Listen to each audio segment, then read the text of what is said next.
And we are back into filming. Hi, I'm Clara, and this is another wrap up. A wrap up where I'm going to tell you that I didn't read a single book in March, and I read 3 books in April. Let's go. And we are back. Basically, I changed the lighting and I changed my positions because basically it rained and it was very, very dark. So now that we have the sun more or less again, I had to change a little bit of the lighting, so don't worry about that. What I was saying before I stopped is that I didn't read as much as I wanted, and I'm going to tell you why. To be fair, in March, when I say that in March I didn't read anything, it's not true. I did read things. I didn't complete it a single book, mainly because I was basically consumed by The Sims. Something that is not related to books that you need to know about me is that since I was 11 years old, I've been kind of obsessed with The Sims as a game. I had several games and now I'm on The Sims 4. So I've been consuming and creating drama on The Sims for 2 months now. So basically, that's the majority of things I did when I was trying to read things in March. In March, I read it in February, but for March we had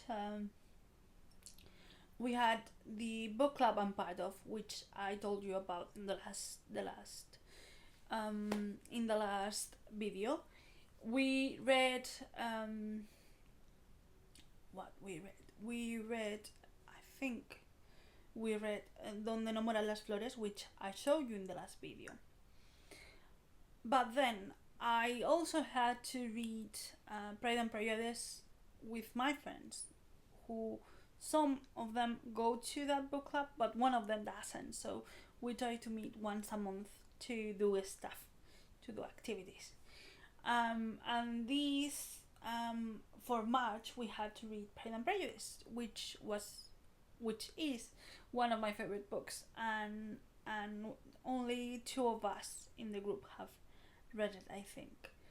But I got sidetracked and I didn't read it, and we have postponed it up until the book fair in June, because now we are in May and I haven't, well, they are more into the book than I am at the moment. I'm in chapter 3. I'm still in chapter 3. For reference, that's when Mr. Bingley has arrived to Netherfield Hall. So Netherfield Hall is let at last, and then they are going to the Meryton. The Bennets go to the Meryton Assembly dance, and they meet Mr. Bingley, his sisters, and Mr. Darcy. So that's where I am. My friends are definitely way more up ahead. One of them just met Mr. Wickham. One of them, I think, it's past the first love declaration of Mr. Darcy, the first proposal. And to be someone very obsessed with Jane Austen and Pride and Prejudice in particular, who I am, that's my personality, I feel a little bit ashamed that I am not as consumed as I normally am when I'm reading that book. And then I reached like a reading slump. So during March, I was more into kind of seeing things on YouTube and what I'm playing, as I said, playing The Sims. I wanted to read, but I was not, like, every time I sit down and read, my brain just went all over the place and thought about different things. I did a lot of journaling back then. I did writing as well. I have an ongoing novel for the last 10 years, which I have picked it up from the drawer and let it to rest without finishing any of the chapters. So I had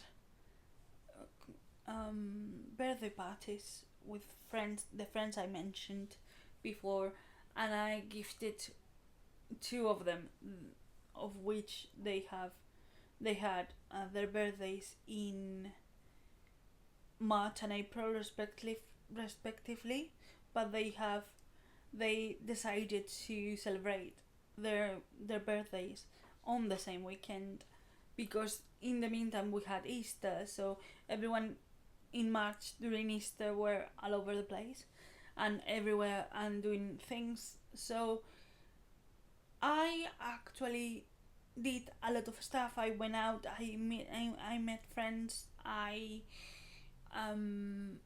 watched a lot of TV shows. Basically, I binge watched Yellowstone. Like, I did several things apart from reading. And I found myself not having the attention that I needed, neither for Elizabeth Bennet or any other protagonist in my life. With that, we jump into April, where I completed 3 books. Hasta que me mientas is a romance between two boys, written by Adrián Abramo Penilla. It's a Spanish author, and as I said, it's a romance novel that mixes fantasy with romance, and it's the story of a druid, not sure. Yes, a druid who, without wanting to, curses a person. He creates a potion for a boy who is a little bit shy and doesn't share so much information with his environment, and the sister of cursed boy, she feels there's something off, something that he is trying to tell her, but he doesn't kind of open up. So she goes to this kind of apothecary shop where our druid character basically lives, and is trained by the owner of the shop, who is also a female druid. And they chat, and this woman says, "Okay, I have a younger brother who, I know he's an adult and all, but he's very kind of shy, and I feel like he's struggling, and he wants to, tell me something, but he doesn't get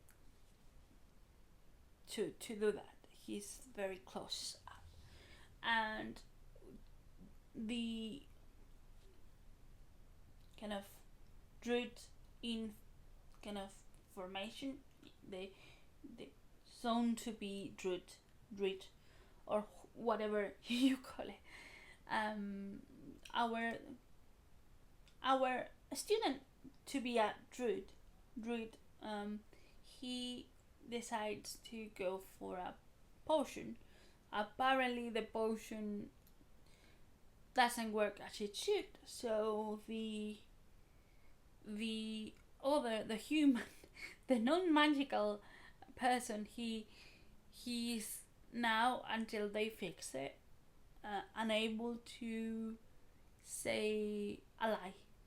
Everything he's been asked to, or he's been asked about whatever it is, he will say whatever he thinks. That's good sometimes, and that other times, having no filter whatsoever, it's bad.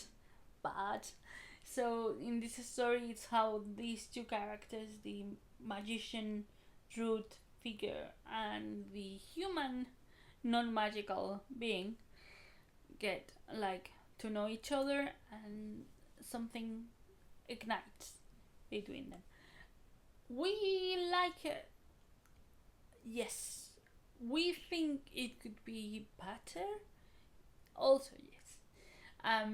This story had like amazing world building with the kind of way of having a secret organization of druids who basically connect with the earthy magical properties, but the fact that he has to be trained, that the main character has to be trained, and how that happens and how the magic kind of is there in plain sight and we don't see it, and only you notice it or see it when you are in contact or affected by um, products or people who have magical ability.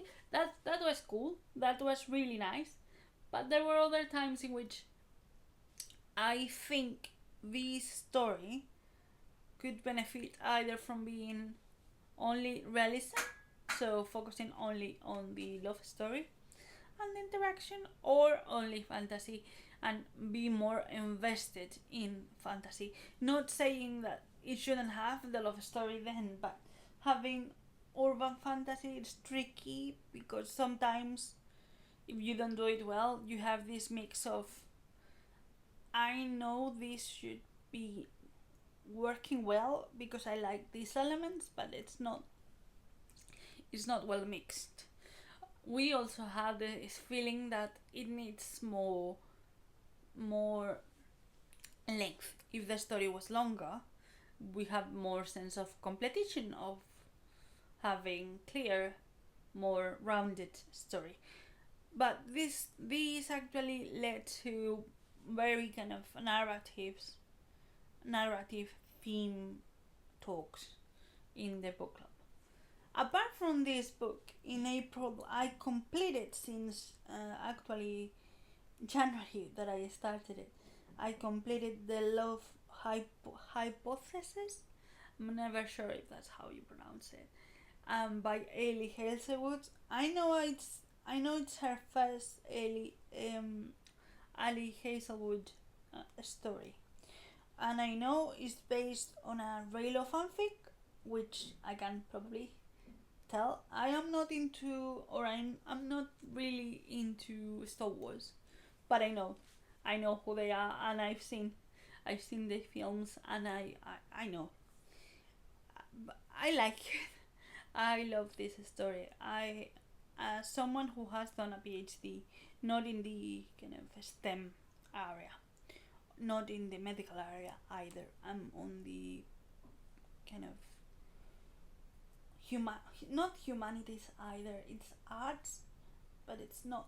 I mean, I am media student, so I studied journalism, and then I did a couple of masters, and then I jumped into audiovisual communication, publishing, not publishing, advertisement, and public relations for my PhD. So I know about the kind of marks that you have to hit and the pressure that you have during your PhD studies. Obviously, if you're in the kind of biology department, as Olive is, it's more related to having to do experiments to prove your point and not having the result you wanted, or having to spend time doing procedures that you don't know if they are going to result in the way you want. So I decided to treat myself with this rom-com, but also being very cautious because I spent the PhD and post-PhD time in uni being very unhappy at the time. Not all the time, but a lot of the time. So I knew about those feelings that Olive had, and I was scared of me having any kind of repercussions, and it only happened once. I had a little bit of an anxiety attack in a very important, poignant moment in the narrative. which I'm not going to tell because it's a spoiler, but it's important and is decisive as to the end of the story. And I overcome it quite well. I love it. I really love this story. I was not expecting to loving it that much. I was given this. I mean, I bought it for myself, but I was recommended this book by a lovely friend of mine who recommended it to me when I was doing the PhD, but I was not in the mood for this because I was very stressed. Looking at it now, I think I would have enjoyed nonetheless. So maybe younger version of me who was invested in PhD would have taken this book and make her life way or a little bit easier at the time. Nonetheless, I love it. Even though I read it like years, not years ago, but years after doing the PhD, and now I want to see the TV show. We are very very expectant, and yes, some elements of Olive are very me. I love pumpkin spice latte. My friends hate it. My friends who, both of them, the one that recommended me the book and another one who loves that book with all her heart, recommended me the story. And when they realized that I love pumpkin spice latte, everything was related of or about how horrible the drink is, which I know it's not very kind of healthy, but I love how they spice it so it's more for me in that sense. They are my Adam to this version of Olive. It's funny, it's an internal joke. Then, apart from that one, I also read a comic, a graphic novel called La Guerra de Odri. I read this one in Spanish as well. All the books I read this month in April were in Spanish. La Guerra de Audrey is a biography graphic novel about Audrey Hepburn childhood and adolescence and how she spent the Second World War in her kind of homeland in, I think it's Belgium, but I'm not very sure. Not Belgium, but a town. And it's a story about how she like traveled from the UK where she studied in a boarding school to her homeland, and then how the war, well, the Nazis invaded, I think it's the Netherlands, how you call it, and then how it affected them and how it affected later on the war and how their family life changed and how she had to overcome certain issues that, for what I know, lasted up until she died. I love Audrey Hepburn. I haven't seen all her films, but I love her. I think she was very talented, and I think she, more importantly, was very kind of linked to the world's reality while she was also being this kind of Hollywood sensation.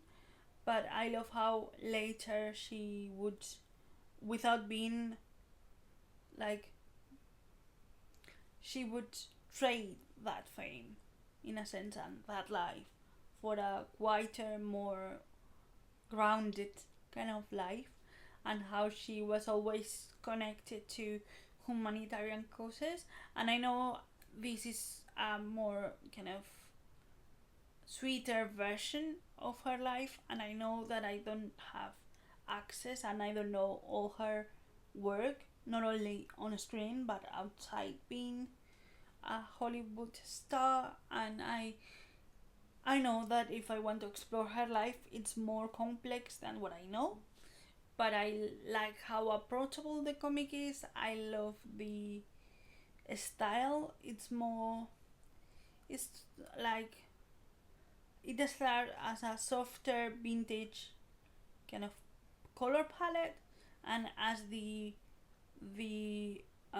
conflict, like the invasion start and the conflict start, it turns into more red and more blues and grays to signify the violence and the kind of endurance that they have to face, but also the lack of freedom and lack of food and shelter and medicine. You could actually, the drawings accompany very well the story, and I love it. I really like it. And although you are probably seeing on the screen, I would like to point out that the style of the cover is exactly the style on the inside, because I know sometimes the cover art is not exactly how the real graphic, like the graphic novel, the interior is, but in this case is very similar in drawing and in tone. So if that's something you would like to explore, that's good. For what I know, it's only possible to read it in Spanish, but I even feel like if you have B, I would say B1, I didn't feel it was hard to follow, or maybe a B2 even. I think it's, if you like, if you know a little bit of Spanish, I think it's, comics are always like not very text focused, so I think it's easier to follow. What else? This is all I had to say, really. I hope you had an amazing March and April, and I hope you read a lot. Tell me down below what you read these past months. Let's hope for a more readable and more literary May this time. Bye!